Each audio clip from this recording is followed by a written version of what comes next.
ഞാൻ എപ്പോഴും എല്ലാവരോടും പറയുന്ന കഥയാണ് എത്ര ഡയബറ്റിക് ഡോക്ടേഴ്സ് ഉണ്ട്, പക്ഷേ നിങ്ങൾ ഡയാലിസിസ് റൂമിൽ പോയി നോക്കിക്കുക എത്ര ഡോക്ടേഴ്സ് ഉണ്ട്, അവിടെ തീരെയില്ല. അതില്ലാത്ത തന്നെ കൊണ്ട് ആ ഡോക്ടേഴ്സിന് ഇതിൻ്റെ കോംപ്ലിക്കേഷനെ കുറിച്ച് ബോധമുണ്ട്. അതുകൊണ്ട് അവർ അവനവൻ്റെ കാര്യം നോക്കണമെന്ന് അറിയാവുന്നതുകൊണ്ട് അവരത് നല്ലപോലെ നോക്കുകയും ചെയ്യും. അവരത് നല്ലതായിട്ട് പോവുകയും നല്ല കൺട്രോൾ ആയതുകൊണ്ട് അവർക്ക് ഇതിൻ്റെ ഒരു കോംപ്ലിക്കേഷൻസും വരാറില്ല. എത്ര പേരുണ്ട് 35-40 കൊല്ലമായിട്ട് ഡയബറ്റീസ് ഉള്ള നമ്മൾ പഠിപ്പിച്ച സാർമാരും ഒക്കെ.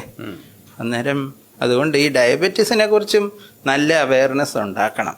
എന്നാലേ ഈ എല്ലാ ഡിപ്പാർട്ട്മെൻറ്റിൽ ചെന്നാലും ഈ ഡയബറ്റീസുകാരാണ്.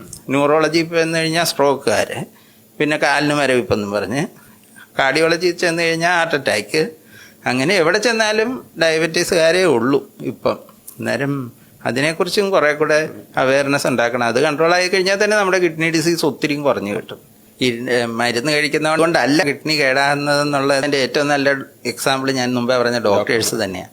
ഡോക്ടർമാർക്കാർക്കും കിഡ്നി ഫെയിലിയർ വരാത്തത് അവർ മരുന്ന് കഴിക്കാത്ത കൊണ്ടല്ല, അവർ കൃത്യമായിട്ട് മരുന്ന് കഴിച്ച് അവർ നല്ല കൺട്രോൾ ആക്കിക്കൊണ്ട് പോകുന്നതുകൊണ്ട് അവർക്കൊരു കോംപ്ലിക്കേഷനും വരുന്നില്ല. ബാക്കിയുള്ളവരെല്ലാം കിഡ്നി പോകുമെന്ന് പറഞ്ഞ് മരുന്ന് കഴിക്കാതിരുന്ന് ഷുഗറും കൂട്ടി അവരുടെ കിഡ്നി എല്ലാം പോവുകയും ചെയ്യും. അതാണ് അതിൻ്റെ ഏറ്റവും വലിയ പ്രശ്നം.